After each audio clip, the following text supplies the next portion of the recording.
Penda maandalizi yawe hapa. Hakuna kilichobadilika, ni wewe kufunga safari kuja hapa basi.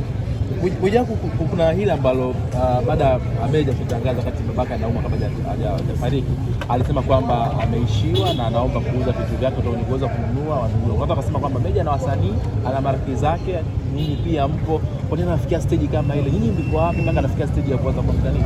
Na unaona kuna matatizo inabidi useme.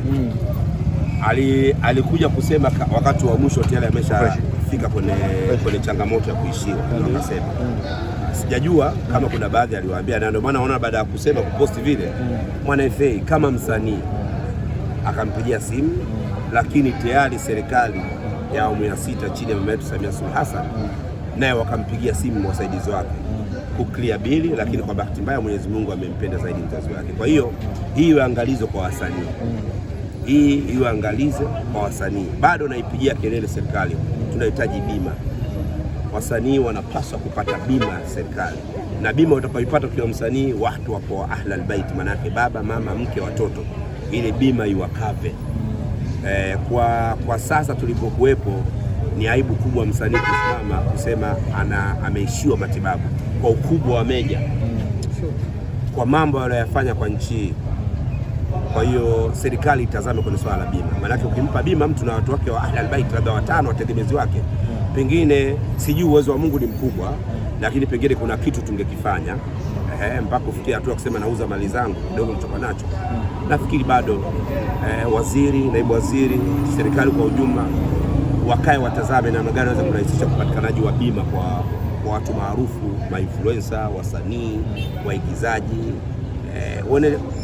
watu ambao wana nafasi kwenye jamii wapate bima kazi zao wanazofanya, kwa sababu ile kwetu mimi nilijisikia vibaya kwanza.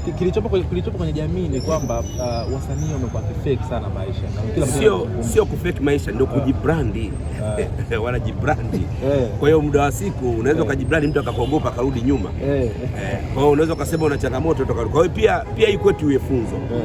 Iwe funzo, tutumie nafasi hii, sasa wasanii tuishi real, ili utapo pia na changamoto iwe rahisi kufikika, kwa sababu kwa maisha tunaoishi wasanii, watu maarufu, kwa namna tunavyojiweka kwa jamii, kuna muda jamii inakuogopa.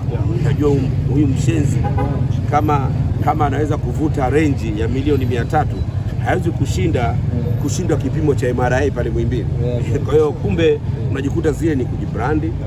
Kwa hiyo mtu unakuwa kwenye changamoto na unajikuta unaamua useme. Kwa hiyo hii ni ombi kwa wasanii pia, tuishi real. Tuache kuwadanganya mashabiki zetu, ili unapata changamoto iwe rahisi kuingilika, iwe rahisi kufikika, iwe rahisi watu kusogeza vitu vyao na kufikisha sehemu moja unataka kufika. Lakini serikali, bima haihusiki una hela au una hela, umejibrandi au hujajibrandi, serikali itoe bima kwa watu maarufu. Jana meneja wa Meja ameweka clear swali hili, akasema kwamba kwa sababu ya baba alikuwa na hali mbaya, pengine Meja pia alichanganyikiwa kulingana na hali halisi, lakini mwisho wa siku Mwana FA akaingilia kati. Labda ulizungumzia hilo Meja, kuchanganyikiwa kwa msanii. No, kweli, na kuuguliwa na mtu wako mzazi sio jambo dogo. Unasema alijakufika, likikufika utajua uzito wa mzazi. Kwa hiyo kuuguliwa, mimi naweza nikasema sio jambo limezoeleka, na ukiambiwa mzee wako yuko katika hali fulani lazima usiwe noma. Kwa hiyo mimi siwezi kumlaumu Meja, kibiriki ni kumwombea dua, kwa sababu Meja tayari amekuwa yatima. Kwa sisi Waislamu, mtu akiwa yatima anahitaji uangalizi na msaada, haijalishi baba yake amemwachia mali au mama yake amemwachia mali. Ukishakuwa yatima basi upo kwenye fungu la kuangaliwa. Na hapa ndio nitoe heshima kwa wasanii, maproducer, watu wanaandaa mashow kipindi cha kumtazama Meja. Unapoweka wasanii 10 basi wa 9 wawe Meja, kwa sababu pale utakapopata baraka, kwa sababu ni yatima. Watu ambao wanahitaji msaada haraka na huruma, yatima. Amempoteza mama mwaka jana, sasa hivi amempoteza baba. Kwa kipindi hiki tusimnyoshe kidole, tuwe naye karibu, ujue anachopitia na nafsi yake ni kipi. Japo kila mtu ataonja umauti, lakini usiombe ufike na umauti watu wa ahlal bait, watu wako wa karibu, baba, mama, mtoto, mke. Unaweza ukafanya jambo watu wakahisi huyu mtu sio mzima. Kwa hiyo kipindi hiki tusimjadili, tumuombee dua avuke kipindi hiki kigumu inshallah biidhnillah. Baada ya kuvuka mambo mengine yatafuata. Umezungumza vizuri sana kwamba watu wamuonee huruma, wamsaidie, lakini ukiangalia kwenye hili ni kama jamii imemeguka sasa. Wale wanaoshangilia bwana, kwa sababu kuna kipindi hakuwa na sisi, bora aliwafika lolote. Ukiona mtu anamjaji mtu kutokana na mambo ya nyuma ni mpumbavu. Kwa hiyo yeye asichague upande.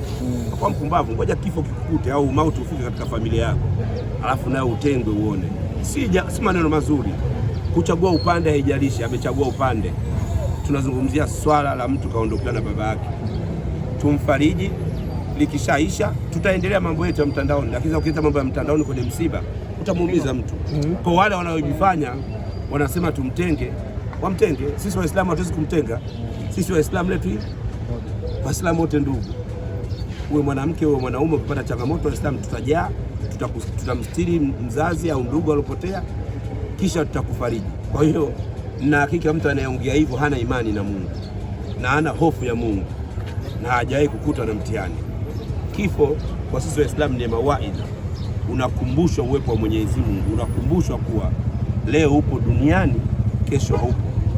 Ndio maana tunaambiwa fantashiru fil ardhi, tunaingia kwenye ardhi, tunakwenda kutafuta riziki, lakini ujue Mungu iko siku kwa kifo kwetu ni mawaidha. Kwa hiyo kama mtu anakebei kifo, Allahu a'lam, Mungu atajua jibu gani wa kumhukumu. Pengine kuna wasanii ambao watu wanatamani waone hapa sasa. Unajua hii sasa, hii ni faradhi kifaya. Nataka mjue hii sio wajibu. Nataka mjue hii sio wajibu. Ukija unapata thawabu, usipokuja haupati dhambi. Nirudie tena. Kwa usiseme fulani lazima uje. Hiki ni kifo, msiba.